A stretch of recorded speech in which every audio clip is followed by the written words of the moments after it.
All right, quick thing for those who haven't been accustomed to the scoreboard, because I guess some people have been confused between series.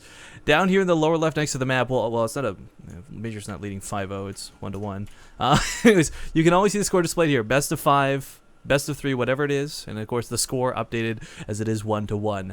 Now this is the IEM Sao Paulo qualifiers for North America to see who goes to fight in Brazil. The winner of this game, the winner of this series, this best of 5. Gets a fully paid trip by ESL to go over and represent their hearts out. I am Rifkin. You're watching this on Base Trade TV. I hope you're having a hell of a night. And after that last game, you should be excited for game number 3. Spawning. Oh, sorry, and I'm also with Zombie Grub, before I forget. Spawning here, though, in the lower right corner of the map, reprising his color red. It is the player from CM Storm, the Korean-American, the American-Korean, Polt. And in the upper left, as the blue Terran is Major. Yeah, I don't know if you saw that. My mouse slipped a little bit. So, his Twitter, of course, can be found at MajorSC2. My throat is dying after that game, so take away talking for 6 minutes. I need to just drink this water really badly. Okay. So we have a gas first coming out for Polt. Cooping up to Reapers again. So it worked out really well on that first map, but the first map was Star Station, the best Reaper map ever invented. Yeah, pretty much ever invented. And meanwhile, Major is going so far gasless. He's going for 15 gas, in fact. Now, most of the time you see 12 or 13. 15 gas is something people were doing a lot in the beginning of Heart of the Swarm, but it's really tapered off in favor of the earlier gases. Yeah, one really key thing here, too, is Major made mech work, right? Now, some of this played to the fact that that was a weird map for mech. I personally don't love Derelict for mech. It's got a really, as we saw, multiple areas where you can be engaged in from like 3 or 5 locations sometimes.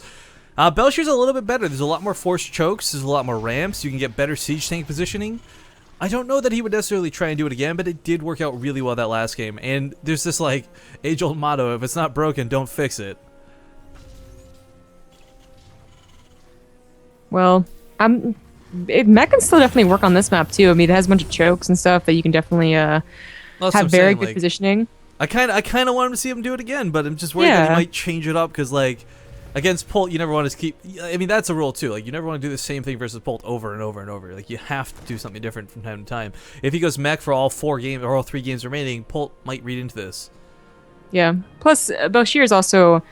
Like, Derelict Watcher was, again, an odd map for mech, but not just because of the open area, but it's just, very drop accessible. And so is Belshear. You can drop into that main super easy and attack the third at the same time. And Polt, he didn't really showcase his multitasking last game, but that's because his opener wasn't the greatest. The game actually started off kind of bad for Polt. Oh, and a small update, guys. I'm sorry, I missed the message from the admin while this was going on. SWS has been eliminated. I know it didn't say that between game screens, and I will fix that immediately as soon as we're out of this. But the scary thing to consider in a best of 5 scenario, after a big, long, drawn-out game like that, for both of these players, like, that's going to take its toll on you. I mean, even if you take like a moment or two between games, which most players don't. Most players want to just jump into the next one, while the adrenaline is flowing and all that. The scary thing to consider is if this goes on really, really long, these guys are going to get drained, like, just through their stamina, through whatever, and they have to fight a loser's bracket match. I mean, the last thing you want to do is like play a 5-hour best of 5 series and then still have to go on to fight like Huck or Puck. You know what I mean? I do know what you mean. Actually, I think it's Huck, right? Because Puck had to play the winner of State versus Illusion, or Puck versus State's going on. So the winner of this fight's Huck, I believe. Yeah, winner of this goes on against Puck. Yes. Or sorry, Huck. Huck with an H. Huck. Those names. Yeah. Puck versus State. Do you know if it's? Oh, actually, I don't think we know if it's going on right now, or if they're making them wait. I believe that we only cast we only did one of the losers semifinals yesterday. I don't know, guys. Farside will be in chat. He'll probably update you more than he'll update than I know. But we will, because of course one of these players has to go through. We'll at least be casting Huck versus the winner of this series. So there'll be a PVT to end your night. You can look forward to that. Polt got pretty much the fastest Banshees you can possibly get with that very early gas. No scouting other than the... actually, he didn't even send an SCV, so no scouting, a Reaper, or anything like that. Fastest Banshee possible. Major doesn't have an Engineering Bay. He doesn't have a... He has 1 scan, in fact. The Raven first, so his detection won't be a problem. Raven. Yeah, and he's got a hell of a lot of Marines waiting around, too. So this should not be a problem. He'll lose an SCV or two for sure, just due to the timing of this, but... oh, maybe not even. Ooh. Well, that's the one. The Marines won't be able to keep up with the Banshee, obviously. As long as Polt is on par with it, then the Raven technically won't be able to really cover all areas of the mineral line. So he should get a few more vehicles, especially with the second Banshee. But once the Vikings pops out, okay. I was gonna say, Major's moving that Widowmine in a position to try and intercept the Banshee. Polt is actually gonna go around though, unfortunately. If he had just kept moving it forward, Major would have been in a fantastic position to catch that off guard. Polt's just barely off. No, yeah. Polt's getting a third Banshee too. Usually when your Banshees are denied so hard like this, you don't get the third. The cloak doesn't cost nearly as much, where getting it usually means you're going to try really, really hard. It's something that you can definitely say, okay, 2 Banshees, that's it. Didn't work out. Try my best. Let's go on to the next thing. Polt has not killed a single worker yet, by the way. I just want to throw that out there. This is really unfortunate. This is... This is what I like to call innovation Banshees. I love innovation. He's a fantastic player, but when he goes Banshees TVT, it just feels like he never gets any kills with them. BM, yo. No, it's not BM. Like, it's just... It's like the Artosis pylon. You're not saying it to be BM. It's just an identifier. Oh, Artosis would have disagreed a year ago. He only... I think at this point he's accepted it, though. Begrudgingly so, maybe. But Polt is also moving out. Again, after the Banshee harass, nice you cloak. have to expect... Yeah, it was really cool. You have to expect the follow-up attack, because they will have those tanks ready and raring to go. And Major is getting those Hellions again, so it could very well, in fact, be Mech also getting a lot of Vikings. Still dancing around with this quite nicely, but again, limited by Belcher's very small airspace. Oh, actually, I guess the very corner of the map isn't covered, even though the detection, I should have seen that. Banshee still hovering outside the natural base. Now we got the push coming up here. There's a lot of Hellions waiting for him, though, and unfortunately for Polt, Hellions do beat out Marines. That Widowmine, that sucks. Yeah, that Banshee was actually a lot of DPS, so this Polt's push is going to be denied hard. Looks like the Banshee the main cleaned up, too. Polt is just... Man, I don't know if he's just rattled after that last game or whatever. Major is like in Super Saiyan mode because Polt is just not having anything go his way this game. Banshees did nothing. The tanks are going to die to Hellions of all things. Oh, and interestingly enough, Major's getting counter Banshees. I like this. Polt's not expecting counter Banshees, I'm pretty sure. So he's not going to have any Vikings, not going to missile turret. Just getting now his engineering bay, but that's mostly for upgrades as well. So this could do a lot of damage and, of course, add a lot of DPS because Polt is really low on Marines and, in general, Army. He just lost another Banshee in the middle of the map, too. Resources lost, kind of reflecting how this game's been going for Polt. Now, that's not to count him out of this, but this is like one of the few times where I've seen Polt so far behind in the early game where you're just questioning, like, can he recover off this? I mean, his economy's fine. It was never really touched, but he's still behind in workers. It's not going well. Definitely not. No, Major probably won't push the end of the game anytime soon. He probably couldn't because most of his army technically is really just Hellions, and Hellions, they can do decent against tanks, but it'd just be a good enough defensive position that they wouldn't. But eventually he's going to get to a point, again, where he can just push forward, contain, play the game like he wants to play, and it is, in fact, going to be Mach 2 factories going down behind this. By the way, the Constellation 1 SCV that Polt has killed this game, do you know where that SCV was? No. It was in the middle of the map for some reason with like the Hellions. Oh. It wasn't even from the mineral lines. I feel so bad for those Banshees because that's like 4 Banshees invested into this. Got nothing done. Well, Major now with his own Banshees. Yeah. I can't believe this. This is like it's obviously just a good move, but it's almost BM. Like, oh, your Banshee didn't do anything. Look at mine. This is how you Banshee is what Major's saying.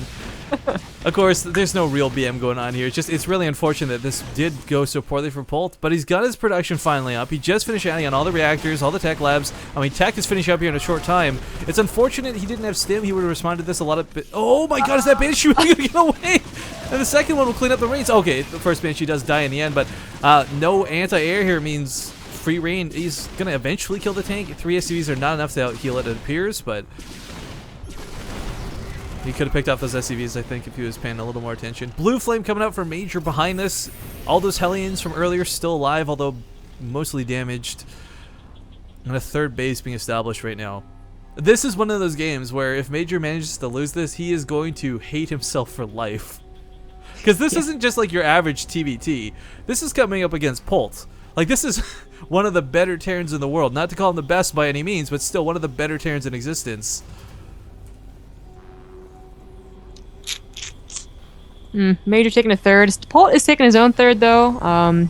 So it'll be roughly equal timing, but he's just behind in every other aspect. And the problem really is that if Major was behind, he would just turtle on 3 base, right, with tank, because it's really, really good. But Polt being behind, as a bio player, you can't turtle. You're supposed to be out on the map dealing damage, especially in the mid game, and none of that's going to go down. So instead, we see Polt trying to maybe surprise his opponent by going for very fast battle cruisers. Hellion drops into the main. Are going to see everything coming, and they corral the SCVs. Polt is running for his life right now. Still going to take some economic damage here. Third base has been established, though, so the few SCVs he loses in the main, and he actually did a great job of holding that, by the way. The ring around the Rosie was pretty nice. Only 15 workers dead so far. But the Blue Flame going to catch the Marines and the Marauders in the middle. Gets a couple more kills back on out, but suddenly Major, after joining the medevac and a couple of Hellions like that, doesn't really have that giant army supply lead like he once did. It's still ahead, but not by a lot. His SCVs are really where his power is this game. He saw that fusion core, by the way, with that drop. Not sure if he clicked on it. He probably assumed it was like an armory or something. But it is there very, very early for a regular TVT. Major is still going to produce a lot of Vikings behind this, so he's going to have the air lead unless Polt can... Zombie Grub. This is starting to make a little more sense why Polt's doing this, though. Because Major didn't invest in, like, the 18 Vikings you normally have with this, right? Like, this is... He's actually got almost no Vikings available. So even if it's not a battlecruiser, even if it's just Banshees in the end... This could be infinitely more effective than in any other generic scenario, but Polt saw this, too busy dealing with the Hellions at the third, and it's going to cost him his SCVs in the main. The Hellbat drop is good. Now in the middle of the map with the majority of his army, Polt cleans up the third, but he's taking such heavy losses, I think he's forced to attack at this point. Yeah, and Major definitely saw that it was a fusion core. He's getting drilling claws. If you guys don't know, Widow Mines are actually very effective against battlecruisers. You just burrow them right under, and the battlecruisers cannot run away in time. So he definitely knows. He's not going to be caught unawares with a low Viking count or anything like that. So Polt, though he got the fusion core, not going to be doing anything with it. I think he knew it was scouted and might be saving it for later in case the game does go, 30, 40 minutes. You know what? There's a big part of me that doesn't want to go there, but there's an even bigger part of me that wants it to somehow, for Polt to have been this far behind in this game, make this go to 30 or 40 minutes. Yeah. It's always the curiosity to see how that went. Major's got so many Hellbats, though. That's what's really so scary about this, because nothing that Polt has really destroys Hellbats, and this one cloaked Banshee... Okay, there's some Marines here, actually. Never mind. It doesn't really matter, though. He can just kind of just skirt around them, and he can be fine. Oh, man. The Banshee obviously not going to be as effective as sometimes you might see, like the Surprise Banshee can in a lot of games. Tackle, like 6 tanks. This one, not gonna be able to do that. Still, Major gonna be pushing through. Gonna have a very, very easy time containing Polt here. Polt going for the surround again, though. This worked out for him last time. Still, Bowshear is more of a choke map, so it's not gonna be as effective. This time Major's actually got the Hellbats to intercept, so he's not gonna be able to just purely flank in. Point defense drones are pretty nice here too. There's not enough Marauders, despite Stim, to eat that energy fast enough. And unfortunately, Major, actually, the front lines have been broken. So finally we've got Marauders moving in, but good games called nonetheless. Major suddenly leads the series 2-1.